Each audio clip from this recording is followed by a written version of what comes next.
Je voudrais d'abord vous remercier, Président, et remercier Ambition France et OptiGestion. J'ai été très impressionné par vos performances. Vous parliez du cloud et de l'investissement et le rapport entre IA et la nécessité du cloud consommateur d'eau et d'énergie. Je vous invite à investir dans une entreprise dans laquelle je n'ai pas d'intérêt particulier car je ne mélange pas les genres, je ne fais pas de conflit d'intérêt, mais dont le siège social est à Cannes, qui a été fondé par David Gurley, qui était un des grands noms de la Silicon Valley, qui a, parmi ses activités, créé Polycloud, qui est une approche extrêmement pertinente et qui va nous amener directement au sujet, puisqu'il s'agit des centres de données, des centres de data, connectés entre eux et totalement décentralisés, qui permet de ne pas consommer d'eau et de consommer beaucoup moins d'énergie. Une approche souveraine, entre guillemets, de la donnée, puisqu'elle est cryptée, ça se rapproche de la blockchain, et elle permet de faire d'énormes économies de gestion, tout en garantissant la confidentialité et la propriété, mot très important dans ma bouche, de la donnée. C'est d'intérêt local et d'intérêt général. Rendre la dépense publique efficiente. C'est un vaste programme, aurait dit le général. C'est d'intérêt majeur et la dépense n'est pas une finalité. La dépense est une modalité pour répondre à un besoin. Et l'enjeu, c'est d'avoir une dépense qui soit une dimension raisonnable par rapport à la richesse produite, pour ne plus handicaper la production de richesse et sortir du cycle négatif de la courbe dans laquelle nous sommes, c'est-à-dire de prélèvements excessifs qui se font au détriment de l'activité économique. Le service public est un trésor, mais ce service public, et c'est ce que je rappelle à chaque fois, y compris dans ma mairie, ne peut exister que si, au départ, il y a une création de richesse. Le service public n'existe pas s'il n'y a pas un acte entrepreneurial. À partir du moment où on n'est plus propriétaire du fruit de son travail ou de son investissement, eh bien, on travaille moins, on investit moins, ou on fait du travail clandestin, ou on va ailleurs. Voilà. Ce qu'un enfant de 10 ans comprend, mais ce que ne comprend pas un LFiste, un socialiste, etc. C'est un principe de base, c'est qu'il faut qu'on soit intéressé à ces efforts, et la notion de mérite est au cœur aussi d'un projet d'avenir. Je vais vous montrer des exemples de réduction que l'on pourrait faire, mais le plus important, c'est certes d'enlever du gras, mais c'est surtout de créer du muscle. Et les deux vont de pair, très souvent. C'est vrai dans la vraie vie, c'est vrai aussi dans la vie collective. Donc, il n'y a pas antinomie entre l'acte entrepreneurial et l'action publique. Et une société prospère, c'est souvent une société où règne la paix, qui est un gage de stabilité dans le temps et de prospérité. Avant d'analyser l'efficience, comment on peut faire plus avec moins, ou comment on peut faire beaucoup plus avec autant, enfin l'efficience, vous connaissez tous cela, il faut déjà commencer par se poser la question, la dépense publique est-elle efficace? Dans le pays qui a le record du monde de la dépense publique, de sources policières on est à 55,5%, de sources syndicales on est à 58%, capté et dépensé par la puissance publique. Voilà. Donc, record du monde. Parallèlement, nous avons aujourd'hui le record du monde aussi des prélèvements obligatoires, impôts et charges, puisqu'on est entre 43 et 44 selon le degré de croissance d'impôts et de charges. Nous voyons que si on se compare dans le temps et dans l'espace, nous perdons, j'allais dire des parts de marché, nous perdons des parts d'efficacité de la dépense publique. Alors que le monde nous invite à ce défi numérique qu'on vient d'évoquer par l'IA, par la quantique, le défi écologique, comment on fait une forme de croissance et d'activité, mais qui réduit la part anthropique de l'homme sur les dérèglements climatiques, le défi économique, comment on crée de la richesse, et le défi social qui en découle, le défi démographique, dont on ne parle pas assez, mais on fait 100 000 bébés de moins en 2024 que 7 ans avant, en France. Et certains voudraient nous faire croire que le système de répartition peut continuer, alors qu'on ne fait pas de gain de productivité de surcroît parallèlement, ou quasiment pas, on a même baissé légèrement. Et puis un défi majeur qui est le défi démocratique, nos démocraties sont menacées par l'extérieur, les empires illibéraux qui retrouvent leur réalité expansionniste et conquérante, et cette réalité reptilienne qui accompagne l'être humain, et le défi intérieur qui est celui de l'effondrement éducatif, de la raison critique, la montée de toutes les dérivées du wokisme. Donc notre dépense, elle est de moins en moins performante. Pourquoi? Il y a une dégradation régalienne évidente, une incapacité à exécuter les obligations de quitter le territoire français, une impuissance publique qui, pour moi, est la première cause de la crise de la démocratie. Je peux vous parler également de la dépense publique dans l'éducation nationale. Il y a eu une baisse des effectifs, une augmentation des budgets depuis 7 ans de 39%. Très bien, il faut investir sur le savoir, très bien. Mais parallèlement, on est dernier du PISA, ce qui devrait nous obséder, nous entêter, occuper le débat public. Il y a un déclassement éducatif évident, donc il n'y a pas d'efficacité en la matière. Ce n'est pas efficace, avant même de parler d'efficience. Parler de l'hôpital. On n'a jamais autant dépensé sur le plan social, et ça sera au cœur du sujet. On est quasiment à 900 milliards de dépenses sociales. Si on prend l'hôpital, aujourd'hui, nous sommes le pays qui dépense le plus pour son hôpital devant l'Allemagne. Il y a eu une bureaucratisation de la santé en général, et avec un effet ciseau, puisqu'on a organisé la pénurie de soignants par une vision bêtement comptable. La comptabilité, c'est indispensable, mais c'est qu'une modalité. Quand ça devient une finalité, ça ne marche jamais. Avec des génies qui ont estimé que, alors qu'il y a une montée de la chronicité des maladies, qu'il y a un vieillissement de la population, donc un besoin de soins croissant, qu'il y a un besoin d'investissement sur des grandes technologies, de la robotique, etc., dans les soins, eh bien, qui ont estimé qu'en diminuant le nombre de patriciens, il y aurait moins de besoins de santé. Bon, non, ça n'a pas marché comme ça. 23% des urgences hospitalières publiques n'assurent plus une continuité du soin en France, au moment où on se parle. C'était impensable il y a une dizaine d'années. Mais tout simplement parce qu'il y a de moins en moins de médecins libéraux et parce que parallèlement on a bureaucratisé l'hôpital avec 34% des postes qui sont des postes administratifs et techniques, là où le pays le plus administré après nous, l'Allemagne, État fédéral, est à 24%, où la Suède, État central, est à 23%.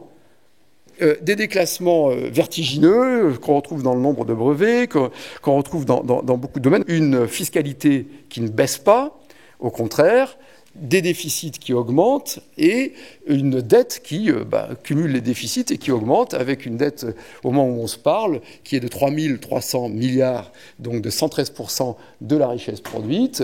Je rappelle que cette année, on va emprunter beaucoup plus que ce que l'on rembourse et que l'on va lever officiellement au moins 350 milliards. On doit lever au moins 350 milliards d'euros sur les marchés avec des OAT à 10 ans qui sont à 3,6. Enfin, il y a des choses un peu troublantes. Et des intérêts de la dette qui sont sur une ascension. Donc, c'était de ce dont je vous parlais. On est à plus de 54 milliards d'euros sur une année pleine d'intérêts de la dette. C'est juste pour donner un ordre de grandeur, c'est 5 fois le budget de la justice. Donc, c'est-à-dire que avec nos impôts, 2024, et c'est encore plus vrai en 2025, ce sera encore plus vrai puisqu'on sera à 75 milliards en 2027, nous avons 5 fois plus payé, pour résumer à l'extrême, d'impôts pour rembourser l'intérêt de la dette du seul État, je parle que de l'État là, que pour faire des places de prison, il en manque 20 000, que pour recruter des greffiers, des gardiens de prison, les payer correctement, lutter contre la corruption dans le milieu carcéral, etc., etc.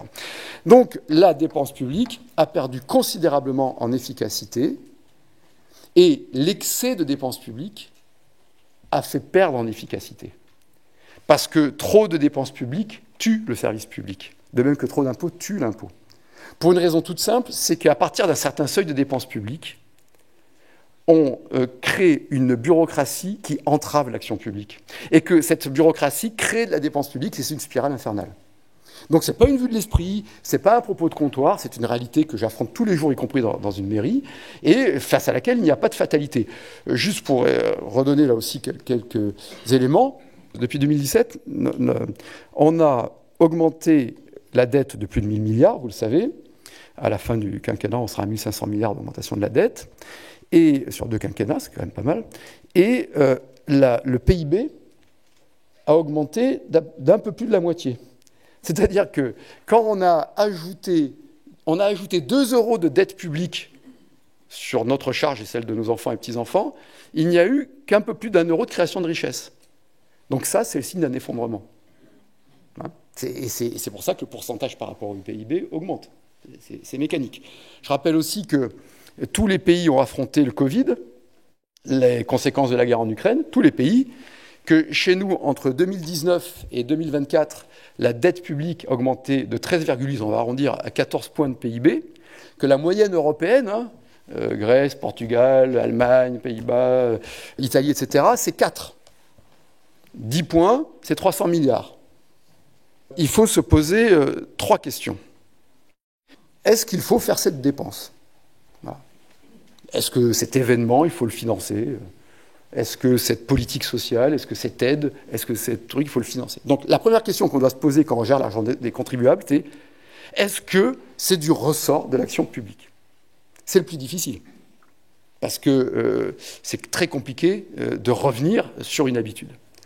La deuxième question, lorsqu'on se dit oui, ça c'est du ressort de l'action publique, est-ce que je peux faire réaliser cette action par le marché? C'est-à-dire, est-ce que je peux privatiser, externaliser? C'est souvent le cas, mais pas toujours. Moi, je peux vous dire que d'expérience, j'ai réinternalisé des prestations, y compris de propriété. Pourquoi? Parce qu'il y avait un faux marché. Parce que le marché, c'est génial s'il y a de la concurrence. Parce que s'il n'y a pas de concurrence... Le problème, c'est pas privé-public, c'est le monopole. C'est ça le problème. Ou l'oligopole, si vous voulez. Donc, il y avait des faux marchés, il y avait des ententes. Il y en a encore. Donc, il y a des prestations que j'ai externalisées, d'autres que j'ai réinternalisées. Voilà. Et la troisième question, c'est, OK, je dois faire cette dépense, je ne peux pas la privatiser, est-ce que je peux la faire mieux? Et donc là, c'est là qu'on a fait du management participatif et que j'ai posé des injonctions contradictoires raisonnables, pardonnez-moi pour ce doux oxymore, donc de dire, je demandais au service, comment vous pouvez dépenser moins? Alors, il dit, dépenser moins, bon, on ne peut pas, on est sur la corde, on bosse comme des fous, ce qui n'est pas toujours le cas, mais ce qui peut être vrai. Deux, comment vous pouvez mieux servir l'usager, améliorer le service. Par exemple, vous appelez au téléphone à la mairie de Cannes, y compris une nuit de samedi-dimanche, vous tombez toujours sur une personne humaine. J'interdis les taper dièse, taper étoile. Je ne supporte pas ça. Voilà. Non, mais je le dis, s'il y a des banquiers dans la salle, moi, ou alors il faut me rémunérer si je fais tout le boulot, quoi. Voilà. Mais je veux avoir quelqu'un en face, et je pense que c'est pas ringard. Et là, on a réduit la masse salariale, et pourtant, il y a quelqu'un qui répond H24 au téléphone, qui est aimable, qui est gentil, qui vous oriente bien. Mais autre exemple, les services état civil, puisque l'État nous a refourgué beaucoup de missions ces dernières années, dont les papiers d'identité. Service état civil, il y a une partie numérique, de plus en plus importante, mais le service état civil, vous y allez le samedi matin, c'est ouvert. Et vous êtes bien accueillis. Voilà. Et on a été certifié AFNOR, meilleur service d'état civil de France, on est très fiers. Donc, troisième mission, comment on peut mieux servir l'usager? Troisième finalité, comment vous pouvez mieux être au travail? Ah, c'est pas possible s'il faut... Et en fait, et je vous assure que c'est vrai, ce sont les agents qui me font les CAPEX. On dépense moins d'argent qu'avant pour la propreté, dans une ville très compliquée où il y a des changements de population de dizaines de milliers de personnes en quelques heures. Et moi, la ville n'est pas du tout au niveau que je voudrais, mais quand je me regarde, je me désole, quand je me compare, je me console, surtout quand je viens ici. Et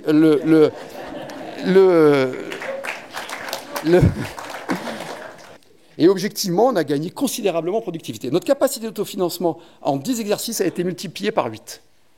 Et c'est ce qui nous permet d'investir plus qu'avant, de réduire la dette et de baisser les impôts. Et d'autres le font, hein. D'autres communes le font, objectivement. Alors on parlera des comptes locaux, parce que j'entends beaucoup d'énormités sur les collectivités. Il y a beaucoup d'économies à faire dans les collectivités, évidemment, mais le sujet, il est secondaire là. Donc c'est ces trois questions que l'on doit se poser. Et ces trois questions, on doit les appliquer, cette méthode, on doit l'appliquer dans les trois fonctions publiques. Et en particulier dans les trois grands volants de dépenses. Ce qu'il faut comprendre, c'est qu'il y a 1700 milliards de dépenses publiques en 2025. Il y aura 1700 milliards. Là, on nous parle toujours des petits volants. Moi, c'est un truc que je n'ai jamais compris. On passe des heures à vous dire, regarde, cet imbécile, il a fait un rond-point, un machin. Très souvent, c'est d'ailleurs pas les maires qui les font, enfin, c'est pas grave. Ok, on peut parler tant qu'on veut, mais le rond-point, au moins, c'est un investissement. Enfin, c'est pas ce qui est le plus dramatique. Il faut que vous sachiez qu'une collectivité ne peut pas emprunter pour son fonctionnement, contrairement à l'État. Voilà. Il n'y a pas de dette de fonctionnement des collectivités. Hein, il n'y a que des dettes, il n'y a qu'un actif en face, dont certains ont une valeur cessible, contrairement à beaucoup d'actifs de l'État. Et donc, aujourd'hui, les grands volants, c'est quoi? C'est d'abord la dépense sociale. C'est même pas la dépense de l'État stricto sensu. Alors, je vais revenir quand même sur le budget de l'État. Mais voilà, il y a 320 milliards de dépenses des collectivités. Il y a des collectivités très mal gérées. Si vous voulez qu'elles soient mieux gérées et qu'il y ait moins de dépenses, il faut que tout le monde paye l'impôt local. Il faut associer l'habitant à l'impôt local. Plus on a supprimé d'impôts locaux, plus il y a eu de prélèvements obligatoires en tout, et plus il y a eu de déficit. Et moi, en tant que maire, je ne veux pas passer mon temps à aller taper l'État parce qu'on m'a mis sous perfusion du malade. Je veux rendre des comptes aux habitants et pas simplement aux propriétaires et leur dire, voilà ce qu'on fait avec votre argent. Est-ce que vous voulez qu'on fasse tel équipement ou est-ce que vous voulez qu'on dépense moins? Voilà. C'est ça. C'est ce qui fait que la Suisse fonctionne. Subsidiarité ascendante. Donc responsabilité de l'individu face à l'impôt. 320 milliards de dépenses, disais-je, pas de dette de fonctionnement et un total de dette de toutes les collectivités et établissements publics qui représente 8,8% du PIB, de la richesse produite. C'était 9% il y a 40 ans. Donc il y a certainement d'énormes problèmes dans les collectivités. Il faut simplifier le paysage. Moi, je propose de supprimer un échelon et de faire des grandes provinces. Les dépenses sociales, c'est entre 850 et 900 milliards. Donc déjà, si vous faites 10% sur un mandat de réduction, vous arrivez à 10% en année pleine, vous réduisez déjà de 3 points de PIB, en réduisant 10% sur le budget social, de 3 points de PIB, votre dépense publique. Mais surtout, vous renforcez la compétitivité du pays. Donc, vous enlevez du gras et vous faites du muscle. Et, sans être exhaustif ici, le plan sur lequel nous travaillons passe par une baisse à terme de 10% des dépenses sociales, par plusieurs moyens. D'abord, un moyen technique pur, l'allocation sociale unique. Ça permettrait déjà d'économiser, rien qu'en frais de gestion, 7 milliards d'euros. Il faut réserver, en tout cas aux nationaux, les allocations non contributives. Il est impensable, on est quand même les seuls au monde à être aussi assez débiles, pardonnez-moi l'expression, pour donner des allocations à des personnes qui arrivent et qui n'ont jamais contribué. Donc, welcome to France, quoi. Ok, pas de problème. Mais si tu veux un droit, tu as un devoir de contribution. On est à quelques milliards d'euros. Hein. Alors, j'ai deux calculs, là, donc, mais j'en ai un raisonnable à 8 milliards. Ensuite, évidemment, vous remarquerez que plus il y a eu de dépenses sociales, plus il y a de gens qui dorment dans la rue. Ça devrait interpeller. Et plus il y a de queues aux urgences. Hein. Puisque cette politique sociale est devenue tellement bureaucratisée qu'elle détourne la dépense sociale de beaucoup de vrais nécessiteux, qu'on récupère, nous, dans nos CCAS, Centres communaux d'action sociale, ensuite, et qu'on aide au quotidien. C'est-à-dire que la réduction de la dépense, c'est pas pour faire mal aux gens. C'est pour ensuite recréer une voie de prospérité et réarmer le secteur, y compris le secteur public, y compris dans sa dimension sociale. Ça veut dire qu'on ne peut rien faire si on ne rétablit pas la rentabilité du capital et la rentabilité du travail. Et cela ne peut pas se faire de façon sérieuse en transférant vers la dette. Ce qui s'est passé au début du premier quinquennat du président de la République, où il y a eu des bonnes mesures de politique d'offres, mais pas du tout assez fortes pour redevenir dans les pays compétitifs, pour générer donc vraiment un choc de recettes, mais surtout dont la charge a été transférée vers la dette, dont on paye aujourd'hui les pots cassés, et ensuite il y a eu le quoi qu'il en coûte, puis le n'importe quoi qu'il en coûte. Et qui continue aujourd'hui. Juste, vous dire quand même qu'au moment où on se parle, moi je continue de baisser les dettes dans ma commune, les dépenses de l'État, de source budgétaire, hein, dans la réalité ça sera pire, vont augmenter de plus de 25 milliards d'euros. C'est presque un point de PIB. Hein. Voilà, juste le rappeler. Pour ça. Et ils vous disent on fait des économies. Non, ils font une baisse de la croissance de la dépense. Hein, et ils vendent ça comme une économie. Je ne supporte pas ce langage. Voilà. Un élément majeur, c'est la lutte contre la bureaucratie. On a réussi avec Nouvelle Énergie, je crois, à en faire un thème central du débat politique. Je ne suis pas très humble, mais je pense qu'on a tellement répété, parce qu'au début, quand je parlais de débureaucratisation, on me disait « ah, c'est démagogue, ça ne sert à rien, ça n'intéresse pas les gens ». Ça les intéresse beaucoup. Parce que la bureaucratie, c'est non seulement ça coûte cher, mais ça vous plombe la vie. Essayez de vous faire rembourser un billet SNCF. Regardez la bureaucratie dans le secteur bancaire, dans le secteur privé. Que parfois, le secteur, ici des banquiers, s'auto-inflige. Moi, en plus, je suis une personne... J'ai appris que j'étais à risque. Alors, je croyais que j'ai une maladie. Non, c'est parce que je suis élu. Et donc, pour emprunter 5 000 euros pour changer ma 125, je caricature un peu, mais enfin, pour faire un emprunt, je remplis 3 pages de trucs à la main, je ne sais pas où ça va, où je déclare, je ne sais plus ce que je déclare, mais une bureaucratie qui laisserait admiratif n'importe quel défenseur de la sécurité sociale 1972. Hein. Enfin, c'est quand même assez pathétique. Donc la bureaucratie, elle est source d'injustice. Elle amplifie les fractures entre ceux qui ont l'ingénierie, qui ont accès aux services, aux conseils, et tout le reste du pays. C'est très vrai dans le monde entrepreneurial. Hein. Et c'est pour ça, moi, je suis contre les aides aux entreprises. 144 milliards d'aides aux entreprises. Alors, j'ai dit ça devant le MEDEF. Je salue mes amis du MEDEF ici. Ça avait un peu choqué, mais j'ai dit, mais en contrepartie, il faut baisser d'autant la pression fiscale et la pression sociale, puisqu'on a des entreprises qui, malgré ces aides, contribuent plus que les autres. Mais il y a 3000 dispositifs de niche, d'exonération ou de subvention aux entreprises en France. 144 milliards. 3000. Il y a 3000 petites filières administratives. Et ça favorise de surcroît un capitalisme de connivence. Et évidemment, il y a des entreprises qui en tirent un grand profit, pour qui on est presque un paradis fiscal. Et comme moi je suis un libéral, donc je suis pour la justice et pour la prospérité, je pense qu'il faut baisser le total des prélèvements sur les entreprises, même de plus de 144 milliards, pour redevenir dans la compétition, ne serait-ce qu'européenne. Et que, parallèlement, il faut supprimer un maximum de ces dispositifs, dont chacun part d'une bonne intention, est formidable, crédit impôt recherche, etc., mais dont la somme est extrêmement onéreuse et génère un effet de parasitisme administratif qui est la marque de fabrique de la France.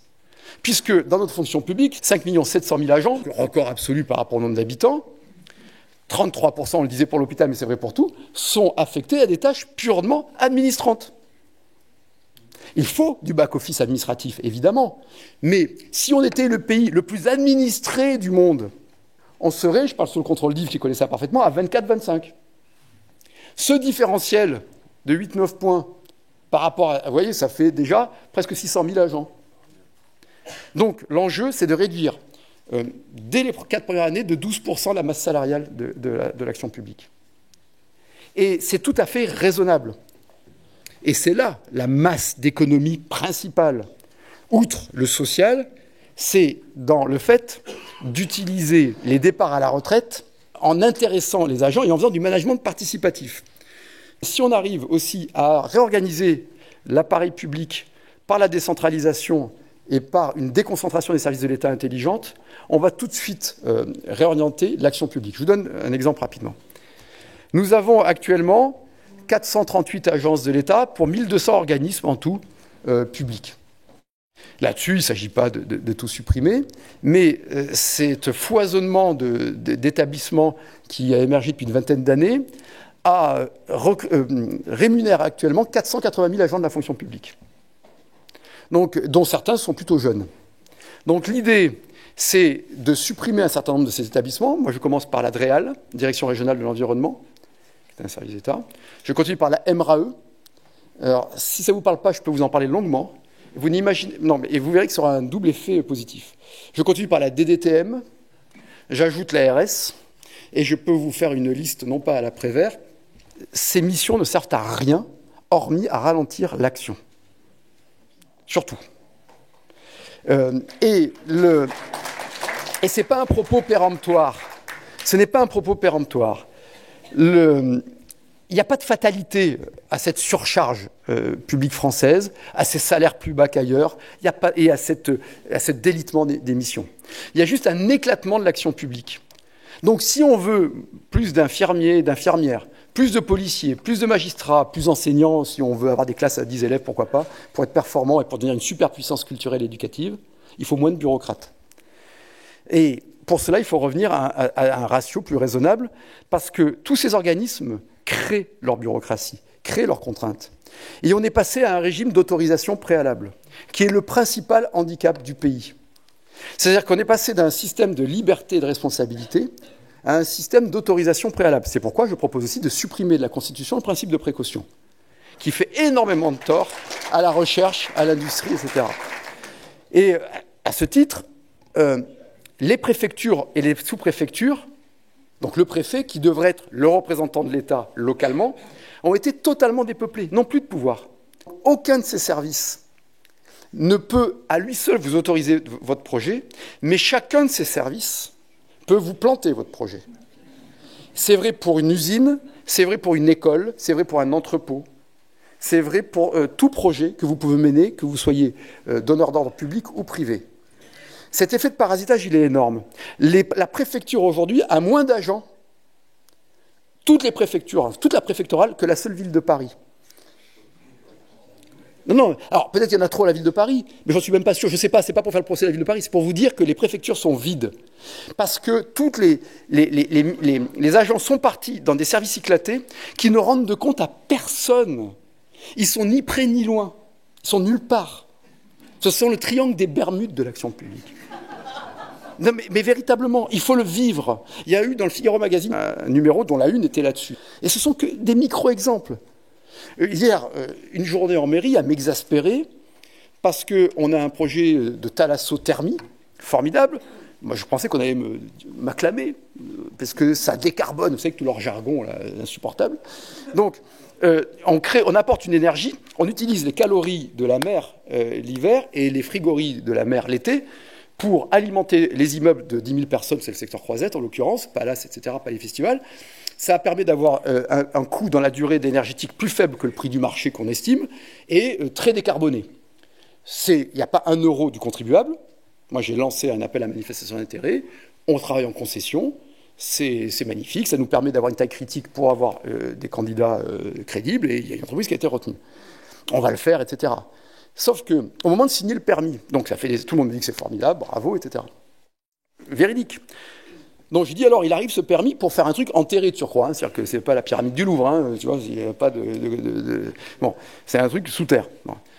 Elle me dit, ah non, monsieur le maire, en fait, on vient d'avoir un avis de la DDTM qui estime que, en vertu de la loi d'accélération de la transition énergétique, comme c'est un projet stratégique, ce n'est pas le maire qui signe le permis, c'est l'État. Bon. Je trouve ça stupide, mais bon, eh ben, quand bien même qu'il le signe. Et là, on me dit non, parce que la DTM refuse de prendre le risque de signer le permis tant qu'on n'a pas les avis de l'Adréal, de la MRAE, ils me sortent tous les trucs là. Véridique, et je vais en faire une chronique bientôt, parce que c'est en train de me monter là. Je dis, mais quoi, ils ont eu tous les études, donc il faut faire des études 4 saisons qui durent 1 an, etc. Et l'économie du projet, elle dépend aussi des C2E qu'on a obtenus, des certificats énergétiques. Il y en a pour 4 millions d'euros. Si le permis n'est pas signé au 30 juin, on perd les 4 millions d'euros.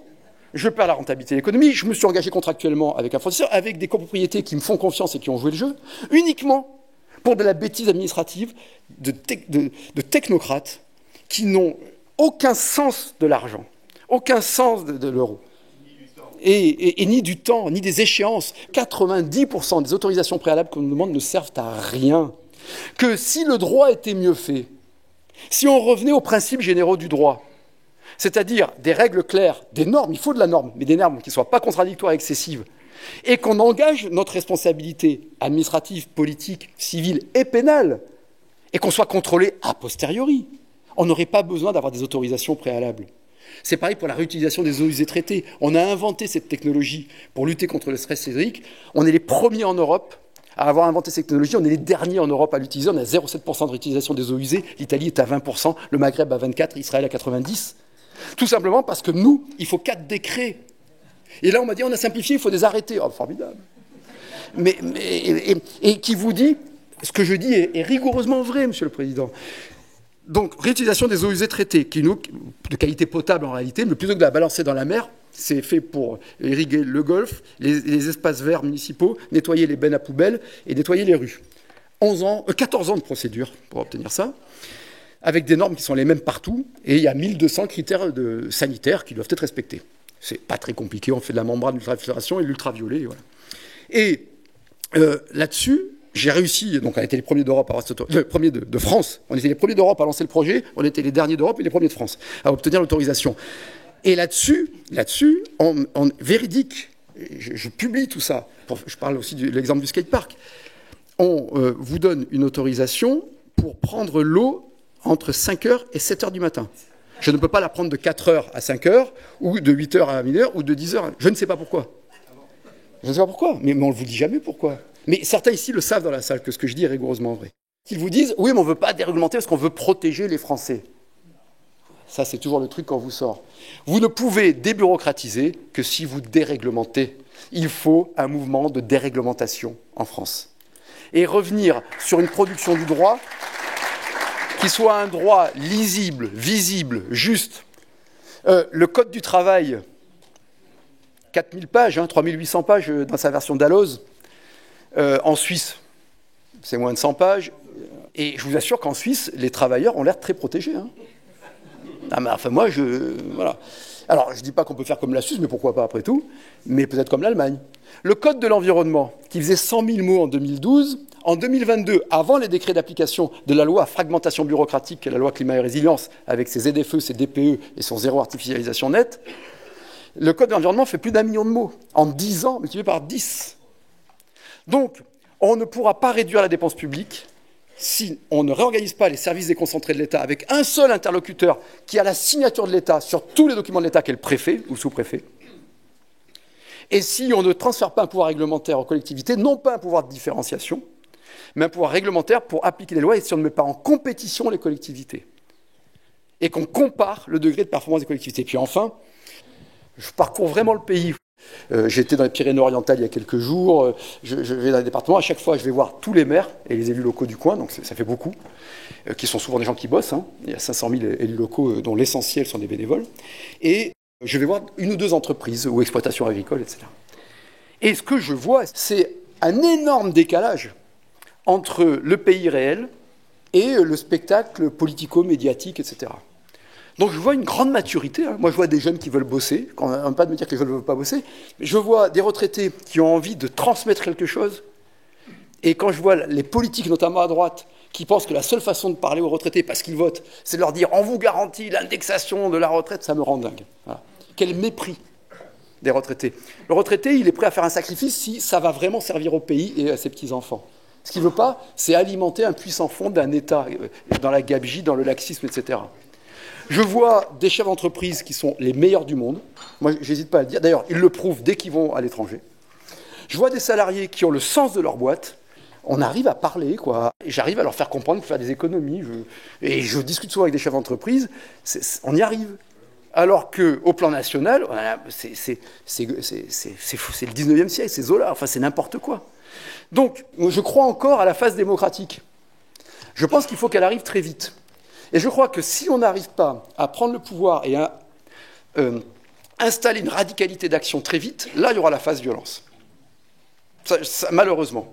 Donc, je crois encore au moment démocratique. J'y crois. Autrement, je ne ferai pas ça. Il faut que ça aille le plus vite possible. Et c'est pourquoi, quand le président de la République m'avait appelé lorsqu'il cherchait un Premier ministre, il y a longtemps qu'on ne s'était pas parlé, on se connaît bien. Hein. Voilà, la vie a fait qu'on n'est pas tout à fait sur la même longueur d'onde, parce que je le trouvais formidable. En fait, j'étais séduit plus que convaincu, et c'est la grave erreur. Il ne faut pas chercher à séduire, il faut convaincre. Puis je me suis rendu compte qu'il y avait un décalage entre ce qu'il me disait en privé et ce qu'il commençait à dire en public quand il montait dans les sondages, notamment sur le temps de travail, etc. Et puis je soutenais François Fillon, et j'ai dit si François Fillon gagne la primaire, voilà, je le soutiens. Et je ne regrette pas, même si c'était compliqué. Et quand il a été élu, je me suis dit, bon, on a un jeune président qui présente bien, il faut donner sa chance au produit, quoi. Et je me suis rendu compte très vite, et une mairie, ça aide, croyez-moi, peut-être plus vite que le monde entrepreneurial, qu'il y avait une grande duplicité, et qu'en fait, on était non pas dans de la disruption, on était dans du conformisme. Et comme disait Raymond Aron, le conformisme, c'est ce qui nourrit le révolutionnarisme. À part quelques mesures au début qui n'étaient pas non plus l'alpha et l'oméga de l'action publique, mais qui étaient positives, l'ordonnance travail, flat tax, très très bonnes mesures qu'il faut absolument protéger, on était dans le conformisme, etc. Et quand je l'ai lu en ligne, alors depuis on était moins copains parce que j'ai dit ce que j'en pensais, il me dit c'est formidable ce que tu me dis, sur l'immigration tu as raison, il faut couper le robinet, il faut faire les quotas, donc il faut faire ci, il faut faire ça, sur le truc, donc c'était quand même plutôt musclé à droite. Et je lui dis, mais ça nécessite un engagement de ta part, une implication. Parce qu'il faudra passer par référendum. Parce que je crois profondément qu'il y a une majorité du pays qui est d'accord avec ce que l'on dit ici. Profondément.